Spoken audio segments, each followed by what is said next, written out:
नमस्कार दोस्तों, मेरा नाम है शिवानी जैन और आप सभी का स्वागत है द स्टडी कैफे कंसेप्ट से कट ऑफ में, पावर्ड बाय परीक्षा ऐप। आज की क्लास में हम प्राकृतिक व भौतिक स्वरूप के क्वेश्चन करने वाले हैं और बहुत ही अच्छे क्वेश्चन है ज्योग्राफी के। तो चलिए स्टार्ट करते हैं। आपका पहला क्वेश्चन है, अरावली पर्वत की सबसे अधिक ऊंचाई किस जिले में है? ए सिरोही, बी अजमेर, सी अलवर, डी डूंगरपुर। अपना आंसर कमेंट सेक्शन में लिखें और बताएं क्या आंसर होगा।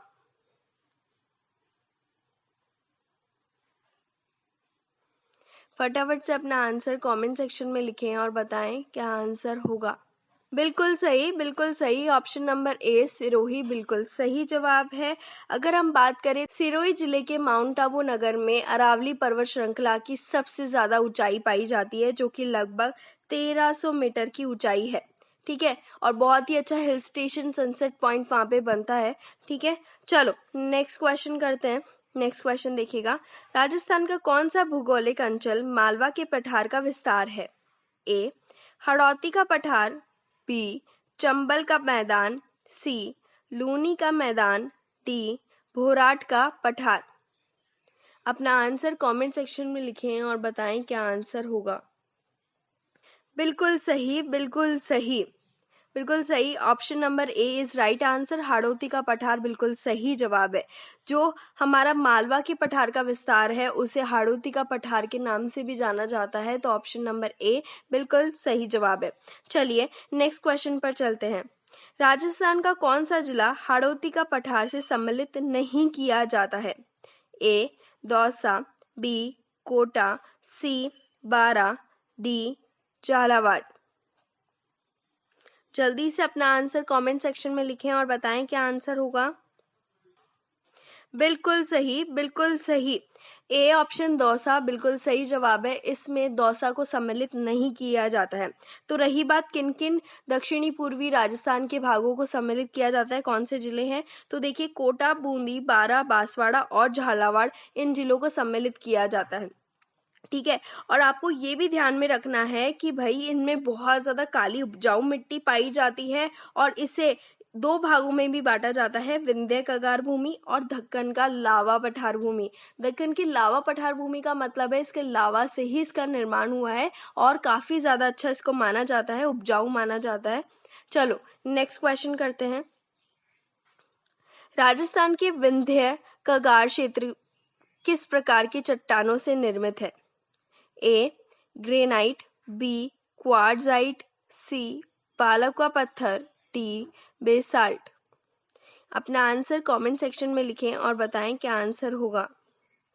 बिल्कुल सही। ऑप्शन नंबर सी बालू का पत्थर इज राइट आंसर। जो दक्षिणी पूर्वी भाग है और इसको बोल सकते हैं धौलपुर और करौली के बीच का जो भाग है, या फिर जो बनास और चंबल के बीच का भाग है, नदी का बीच का भाग है, ये बालुआ पत्थर से मिलकर के बना है और इसे विंध्य कगार क्षेत्र भी कहा जाता है। ठीक है, चलो नेक्स्ट क्वेश्चन पर चलते हैं। गोडवाड़ प्रदेश राजस्थान के किस बृहद भू आकृतिक विभाग का भाग है? ऑप्शन नंबर ए पूर्वी मैदानी प्रदेश, ऑप्शन नंबर बी पश्चिमी शुष्क प्रदेश, ऑप्शन नंबर सी हाड़ौती पठार, ऑप्शन नंबर डी घग्गर प्रदेश। फटाफट से अपना आंसर कमेंट सेक्शन में लिखें और बताएं क्या आंसर होगा। बहुत ही ज्यादा इंपॉर्टेंट क्वेश्चन यहाँ पर चल रहे हैं, मेक श्योर आप सभी लोग कमेंट करें। जल्दी से अपना आंसर कमेंट सेक्शन में लिखें।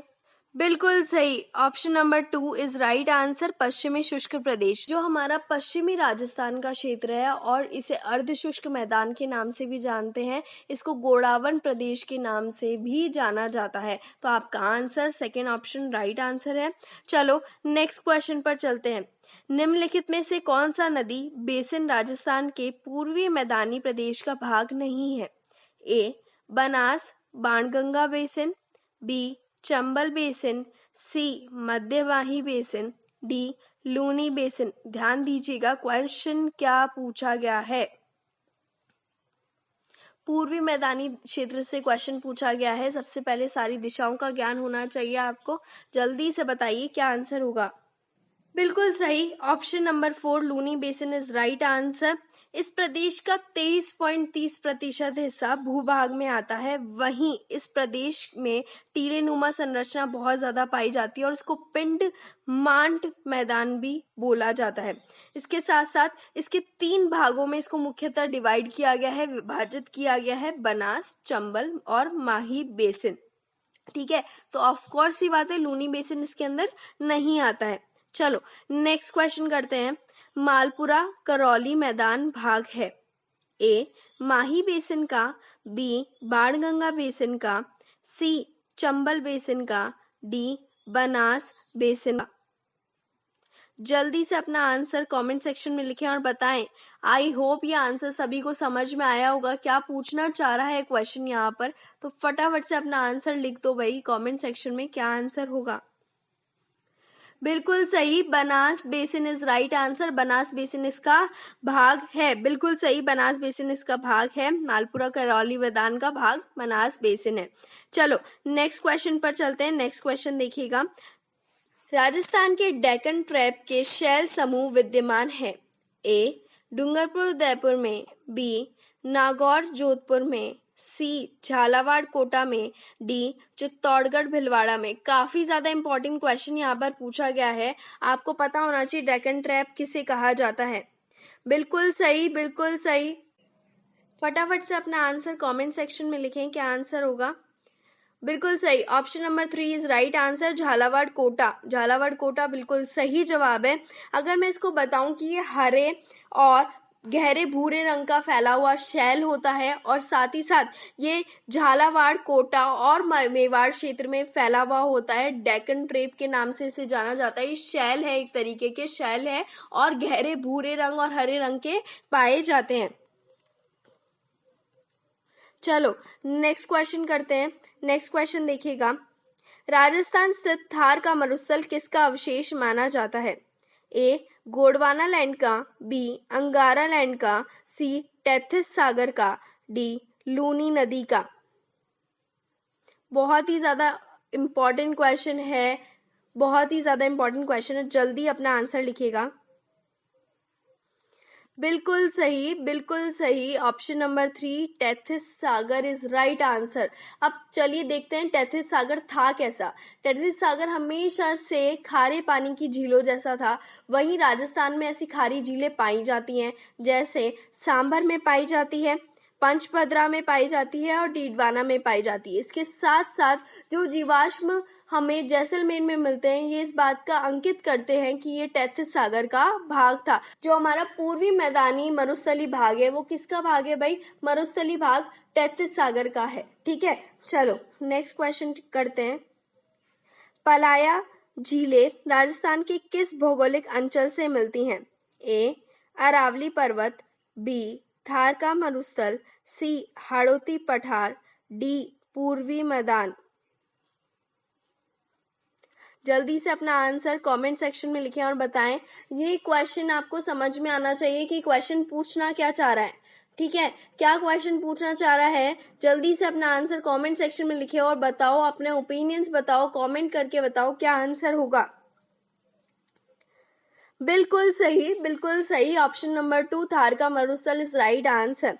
अगर मैं पलाया झीलों की बात करूं तो ये पलाया झीलें उन्हें कहा जाता है जो ज्यादातर खारी पानी की झीलें होती हैं। तो अभी मैंने बताया था ये पूर्वी मैदानी थार मरुस्थल क्षेत्र का भाग था, जो टेथिस सागर का भाग भी या टेथिस सागर से बना हुआ भाग भी कहा जाता है। तो इसीलिए आपका सेकेंड ऑप्शन थार का मरुस्थल आंसर बिल्कुल सही होगा। चलो नेक्स्ट क्वेश्चन करते हैं।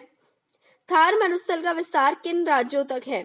ए Rajasthan, B Rajasthan Punjab Madhya Pradesh, D Rajasthan Punjab, D Rajasthan Punjab Gujarat और हरियाणा। फटाफट से अपना आंसर कमेंट सेक्शन में लिखें और बताएं क्या आंसर होगा। बिल्कुल बिल्कुल, ये बच्चे को ये बात पता होनी चाहिए जो भूगोल स्टार्ट करता है कि थार के मरुस्थल का फैलाव या फिर विस्तार कहा जा सकता है 4 जिलों तक निश्चित है। इसीलिए 4th ऑप्शन भी आपका आंसर हो गया है। राजस्थान, पंजाब, गुजरात और हरियाणा इज राइट आंसर। चलो नेक्स्ट क्वेश्चन करते हैं। प्रतापगढ़ किस क्षेत्र का भाग है। ए कांठाल का मैदान, बी भोराट पठार, सी गोंडवाना लैंड, डी छप्पन का मैदान।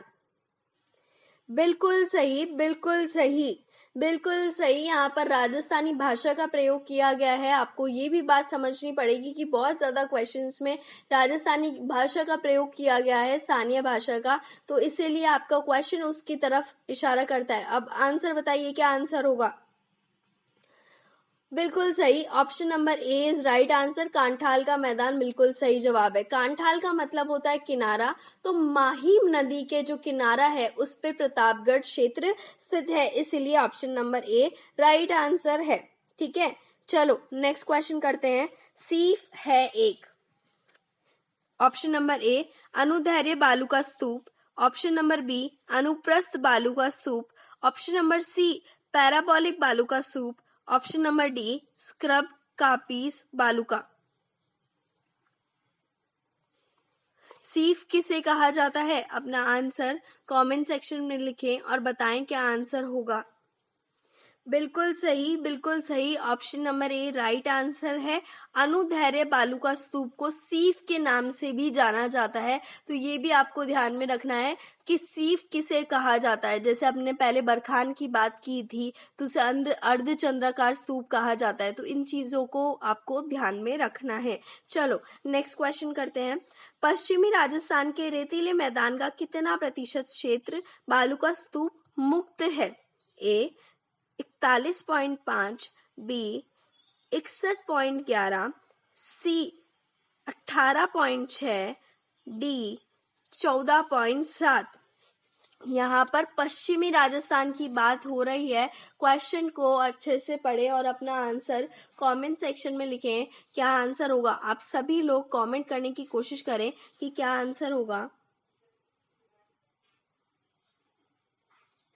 बिल्कुल सही, बिल्कुल सही, option number A is right answer. 41.5 बिल्कुल सही जवाब है। तो पश्चिमी राजस्थान का जो बालू का स्तूप मुक्त प्रदेश है वो 41.5 होगा। ठीक है, तो इसी के साथ हमारे आज के क्वेश्चन समाप्त होते हैं। मेक श्योर आप वीडियो को लाइक करें, शेयर करें अपने दोस्तों के साथ में, भाई बहनों के साथ में, और सब्सक्राइब कीजिए the study cafe YouTube channel को।